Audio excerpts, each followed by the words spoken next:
आजदेखि हामी यो आगमनको समयलाई स्वीकार गर्दै धर्ममण्डलीले सिकाएको शिक्षा बमोजिम हामी अघि बढ्दछौँ।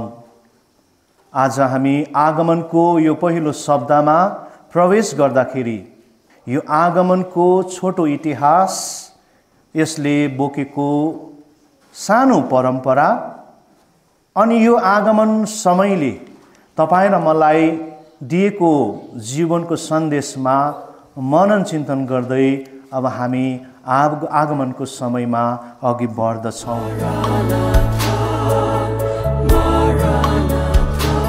आगमन भन्दाखेरि प्रभु यीशु ख्रीष्टको आगमनको बारेमा हामी मनन चिन्तन गर्दछौँ।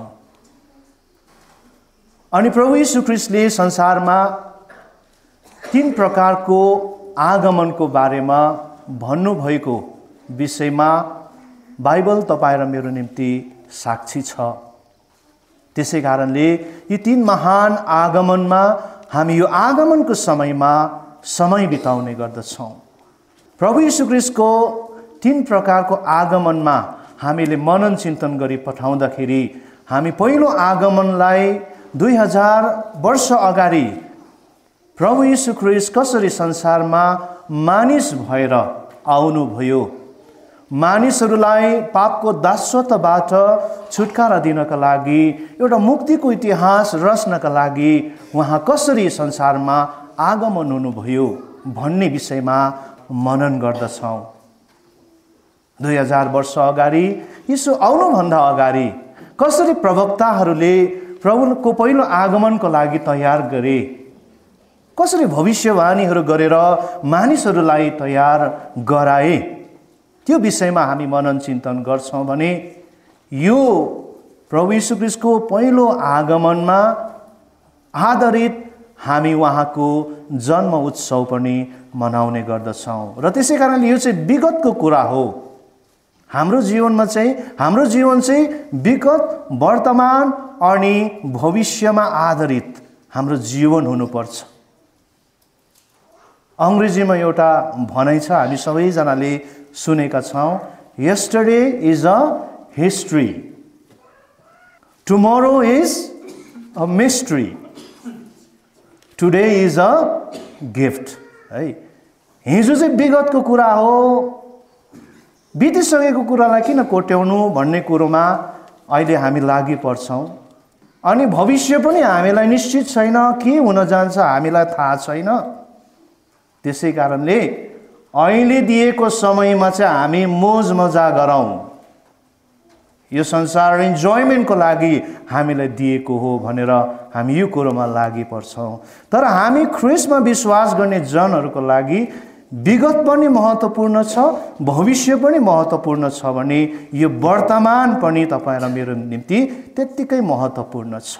र त्यसै कारणले यो आगमन चाहिँ विगत, भविष्य अनि वर्तमानमा आधारित भएको कुराहरूमा हामी मनन चिन्तन गर्दछौँ। विगत भन्दाखेरि प्रभु यीशु ख्रीष्ट 2000 वर्ष अगाडि उहाँ मानिस भएर संसारमा आउनुभएको कुरामा हामी मनन चिन्तन गर्छौँ, जसले चाहिँ हामी प्रभु यीशु ख्रीष्टको पहिलो आगमन भनेर हामी विश्वास गर्दछौँ। अब दोस्रो आगमनमा पनि हामी प्रवेश गर्दछौँ अनि यो दोस्रो आगमनको लागि पनि यो आगमनको समयमा तयार रहने। दोस्रो आगमन चाहिँ भविष्यको कुरा हो, अहिले भएको छैन। यो भविष्यको कुरोले चाहिँ यो वर्तमानको समयलाई प्रभावकारी बनाउँदछ। जब हामी भविष्य यो प्रभु यीशु ख्रीष्टको दोस्रो आगमनलाई सोची पठाउँछौँ, हामीलाई यो वर्तमान जीवनमा जिउन हामीलाई आशा दिँदछ, हाम्रो यो वर्तमान जीवनलाई प्रभावकारी बनाउँदछ। अनि त्यसै कारणले यो वर्तमानको आगमन चाहिँ के हो भन्दाखेरि प्रभु यीशु ख्रीष्ट बारम्बार पवित्र संस्कारहरूद्वारा, पवित्र परमप्रसादको संस्कारहरूद्वारा, विभिन्न संस्कारहरूद्वारा, परमेश्वरको वचनद्वारा उहाँको आगमन हुँदछ भन्ने विषयमा हामी यी 3 आगमनहरूमा मनन चिन्तन गर्दछौँ। प्रभु यीशु ख्रीष्टको दोस्रो आगमन भएको छैन। तर बाइबल साक्षी छ कि यो आगमन चाहिँ निश्चय छ। अनि त्यो बारेमा चाहिँ आजको सुसमाचारमा हामीले वर्णन गरेको हामी पाउँदछौँ। आजको सुसमाचारमा नोआको समयमा मानिसहरूलाई यसरी नै आगमनको समय जस्तै तयारीको समय दिएको थियो। उनीहरू तयारीको समय दिएको थियो। तर आजको सुसमाचारले के भन्दैछ, उनीहरू बिहे लिइरहेका थिए, उनीहरू आफ्नो जीवनशैलीमा संसारकै कुरोमा उनीहरू रिमोलिरहे, भुलिरहे, उनीहरूले आफैलाई तयार गर्न सकेनन्। तर परमेश्वरले गरेको भविष्यवाणी उहाँहरूको जीवनमा पुरा भएको छ। र त्यसै कारणले यो प्रभु यीशु ख्रीष्टको दोस्रो आगमन चाहिँ यो दन्त्य कथा होइन, कुनै मानिसको भावनासँग खेलवाड गर्न लेखिएको यो दन्त्य कथा होइन, यो सत्य कथा हो। यो बाइबलमा लिखित यो विषयवस्तुमा हामी मनन चिन्तन गर्नुपर्छ। प्रभु यीशु ख्रीष्टको दोस्रो आगमन भन्दाखेरि हामीलाई डर लाग्छ, किनभने त्यो निर्णयको दिन हो, न्यायको दिन हो। धेरैपल्ट हामीलाई डर लाग्छ। तर अर्कोपट्टि हामीले हेरिपठायौँ भने हामीलाई न्यायको आवश्यक छ। हामी सबैजना यहाँ उपस्थित जनहरू हुनु त हामीले हाम्रो जीवनमा कतिवटा अन्यायहरू भयो होला, कति इन्जस्टिस कुरोहरू हाम्रो जीवनमा खनियो होला, कति पीडा भयो होला। त्योभन्दा बढ्ता संसारमा हेरिपठाउनुहोस्, कतिजना परिवार निर्दोष मानिसहरूको हत्या भएको छ, अन्याय भएको छ, निर्दोष छोराछोरीहरूको हत्या भएको छ। उनीहरू कोर्टमा धाए, न्यायको लागि धाए, संसारले त्यो न्याय दिन सकेको छैन। त्यो विधवाको आँसु कसैले पुस्न सकेको छैन, हृदयमा बोकेर हिँडिरहेको छ। मलाई एउटा घटनाको याद आयो। एकजना अमेरिकमा एकजना आमा हुनुहुन्थ्यो।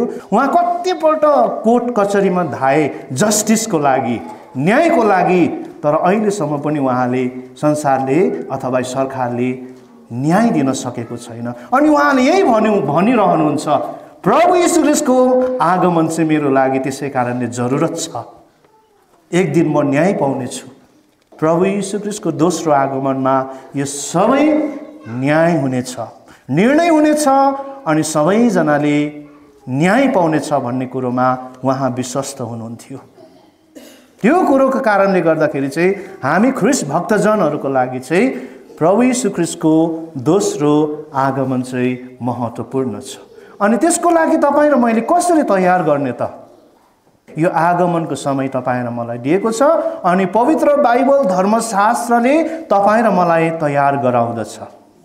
कसरी तयार गर्ने भन्दाखेरि हामी पुरानो व्यवस्थाका मानिसहरूबाट सिक्न सक्छौँ। जब उनीहरू दासत्वबाट आफ्नो जन्मभूमि, आफ्नो पितृभूमिमा फर्केर आए, उनीहरूले पहिलो काम उहाँले के गर्यो भन्दाखेरि आफूले गरेको पापको प्रायश्चित गरे, पश्चाताप गरे, घुँडा टेकेर प्रभुलाई क्षमा मागे। हामीले नगर्नु पर्ने पाप हामीले गर्यौँ, र त्यसै कारणले उहाँले सर्वप्रथम इजरायलीहरूले उहाँले आफ्नो दासत्वबाट छुटकारा पाएर आफ्नो भूमिमा फर्किआउँदाखेरि सर्वप्रथम कुरो उहाँले के गर्नुभयो? पश्चाताप गर्नुभयो। र आगमनको समयमा पनि हामीले पश्चाताप गर्नुपर्छ। हामी एकदमै कमजोरी छौँ, हामी दुर्बल छौँ, हामी माटोले बनेको यो भाँडो हो। कुमाले सृष्टिकर्ता परमेश्वर हुनुहुन्छ। यो भाँडा जहिले पनि भत्किन सक्छ। त्यसै कारणले हामी दुर्बल छौँ, आफ्नो दक्षतामा हामी आफैलाई बचाउन सक्दैनौँ भनेर हृदयबाट प्रभुमा भर पर्नुपर्ने यसो अवसर आगमनले तपाईँ र मलाई दिदछ भने बाइबलमा धेरै मानिसहरूले प्रभु यीशु ख्रीष्टको आगमनको बारेमा, विशेष गरिकन पहिलो आगमनको बारेमा आफैलाई तयार गरेको हामी पाउँदछौँ।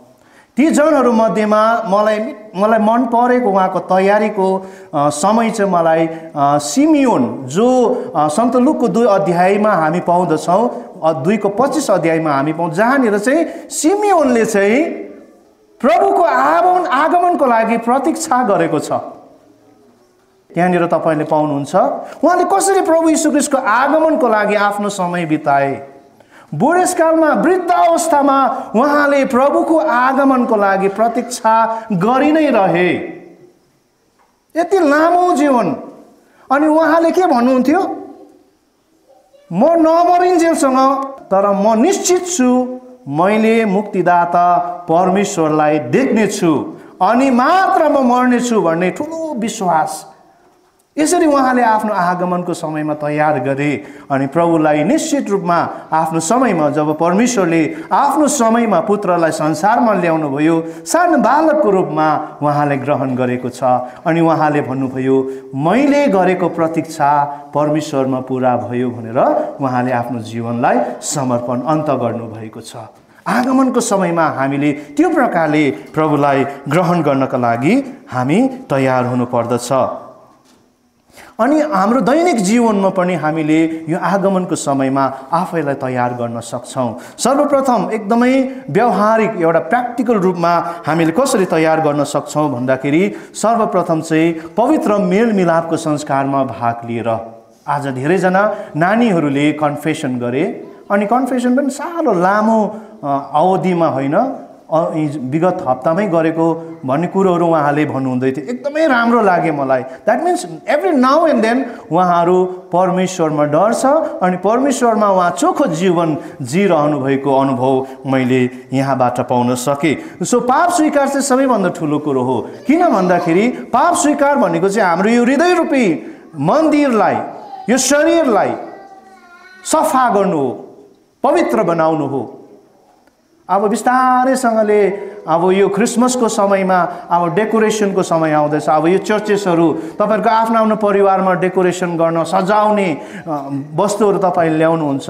सफा पहिला चाहिँ त्यो डेकोरेसनहरू गर्नुभन्दा अगाडि, अब यहाँनिर बेथलेम गोडहरू बनाउनु, गिर्जाघरहरू सजाउनुभन्दा अगाडि तपाईँले के गर्नु पर्यो? सफा गर्नुपर्छ, बराल कुरा गर्नुपर्छ। घर पनि तपाईँले सफा गरेर मात्र डेकोरेसन गर्नुहुन्छ। त्यसरी नै तपाईँ र मैले पनि प्रभुलाई हृदयरूपी मन्दिरमा ग्रहण गर्नका लागि चाहिँ पहिला चाहिँ हामीले के गर्नु पर्यो? आफैलाई सफा गर्नुभयो, सफा गर्नुभयो, पवित्र बनाउनु भयो। अनि कसरी गर्न सक्छौँ भन्दाखेरि धर्ममण्डलीले तपाईँ र मलाई पवित्र मेलमिलापको संस्कार दिएको छ, जसद्वारा चाहिँ हामी आफैलाई सफा अनि पवित्र बनाउन सक्छौँ, पहिलो कुरो। अनि अर्को कुरो एकदमै सिम्पल कुरो, त्यो चाहिँ के हो भन्दाखेरि पारिवारिक प्रार्थनामा ध्यान दिएर। कति परिवारमा तपाईँले पारिवारिक प्रार्थना गर्नुहुन्छ, अवश्य पनि अझै जोड दिएर अलिक राम्रो प्रकारले यो आगमनको समयमा म अलिकति पारिवारिक समय बिताउन चाहन्छु, पारिवारिक प्रार्थनामा म ध्यान दिन चाहन्छु भनेर पनि हामीले यो आगमनको लागि तयार गर्न सक्छौँ। एउटा सानो कथा हामीले सुन्दै आएको एउटा कथा, त्यो कथा चाहिँ के हो भन्दाखेरि एउटा घरको बाउ चाहिँ आफ्नो परिवारलाई सस्टेन गर्नका लागि दाउरा काटेर आफ्नो परिवार पालन पोषण गर्ने गर्थे, खर्चपातहरू। अनि जति सक्दो उसले दाउरा काट्थ्यो त्यति नै उसले पैसा कमाउने गर्थे है। अनि त्यसरी अघि जाँदै जाँदै जाँदा बिस्तारैसँगले उसले दिनमा 50 भारी दाउरा काट्दाखेरि उसले जतिको कमाउँथ्यो त्यतिको चाहिँ अब बिस्तारैसँगले घट्दै जान्छ। अनि घट्दै गए पश्चात लास्टमा मालिकले पनि सोध्छ, तिमीले त हिजो 50 भारी दाउरा काट्ने त आज 10 भारी मात्र काट्दैछ त भनेर प्रश्न गर्दाखेरि खोइ मलाई केही थाहा छैन भनेर उहाँले भन्नुहुन्छ। अनि मालिकले उहाँलाई भन्नुभयो, उहाँले भन्नुहुन्छ के भन्नुहुन्छ भन्दाखेरि तिमीले त्यो दाउरा काट्ने खुकुरीलाई अर्जाप्दैछौ के त? त्यो चाहिँ सबैभन्दा ठुलो कुरो हो। र हुनसक्छ तपाईँहरूको परिवार वर्षभरि तपाईँहरू परिवारकै लागि परिरहनु भएको छ, परिवारको समस्या, नानीहरूको समस्या लिएर यो वर्ष अब बित्दैछ हैन। परिवारलाई दिनुपर्ने समय तपाईँले दिन सक्नु भएको छैन, किनभने यो क्रिसमस पर्व चाहिँ यो पारिवारिक पर्व हो। परिवारसँग भेटघाट गर्ने, प्रेम आदान प्रदान गर्ने है यो सुअवसर, यो पर्व तपाईँ र मेरो निम्ति हो भने यो परिवारलाई पनि अलिकति तयार गर्ने यो सुअवसर हो।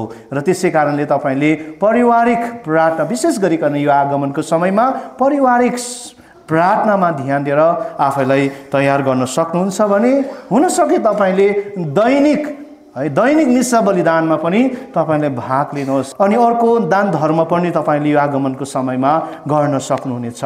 यो आगमन चाहिँ जयफुल प्रिपरेसन हो, यो आनन्दले भरेको कुरो हो। यो चालिसाको समय जस्तो यो पर्व, यो तयारीको समय होइन। है। यो अलिकति आनन्दले भरेको, खुसीले भरेको यो प्रिपरेसन हो र त्यसै कारणले तपाईँले सानो सानो दान धर्म डोनेसनहरू पनि गर्न सक्नुहुन्छ। अन्तमा प्रिय ख्रीष्ट भक्तजनहरू, आज हामीले आगमनको यो पहिलो सप्ताह यहाँनिर एउटा आशाको बत्ती बालेर हामीले आगमनलाई शुभारम्भ गरेका छौँ।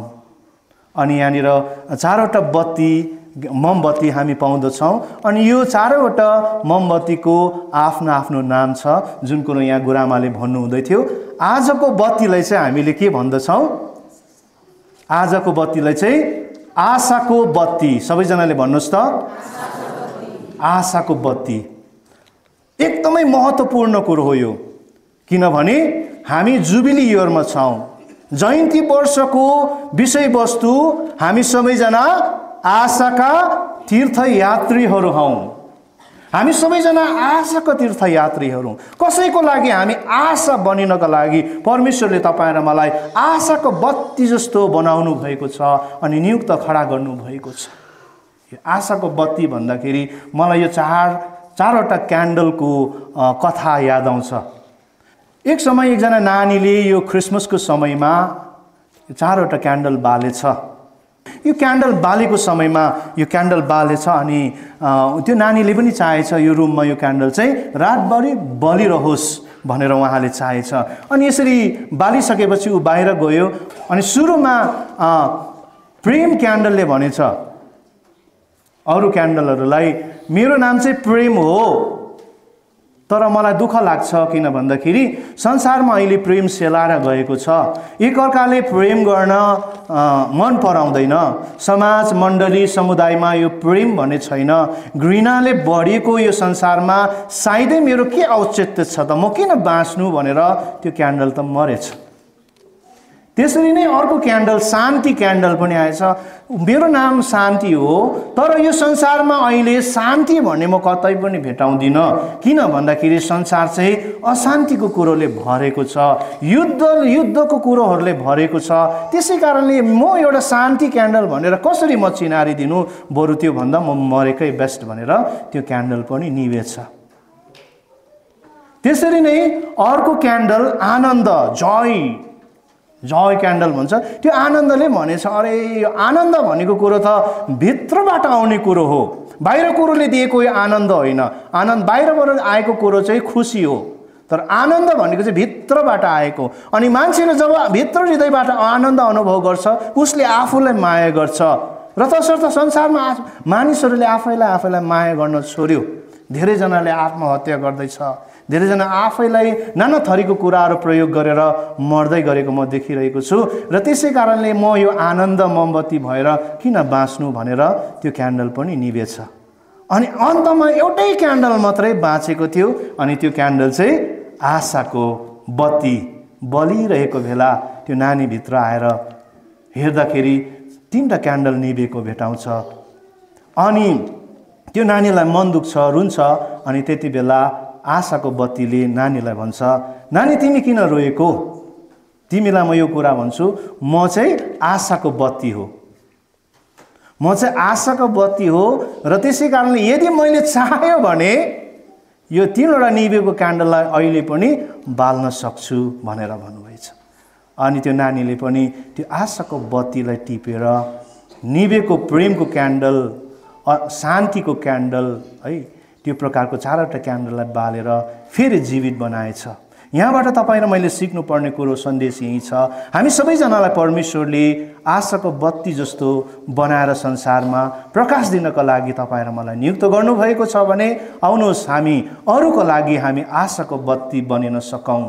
यो क्रिसमसको समयमा, आगमनको समयमा जो जनाहरू निराशा छन्, जो जनाहरू अशान्ति छन्, जहाँनिर घृणाले भरेको छ, हामी सबै ख्रीष्ट भक्तजनहरू भएर एउटा आशाको बत्ती भएर अघि बढ्नमा प्रभुले हामीलाई साथ दिइरहन् भन्दै हामी यो विशेष गरिकन आगमनको समयमा प्रार्थना गरौँ। आमेन।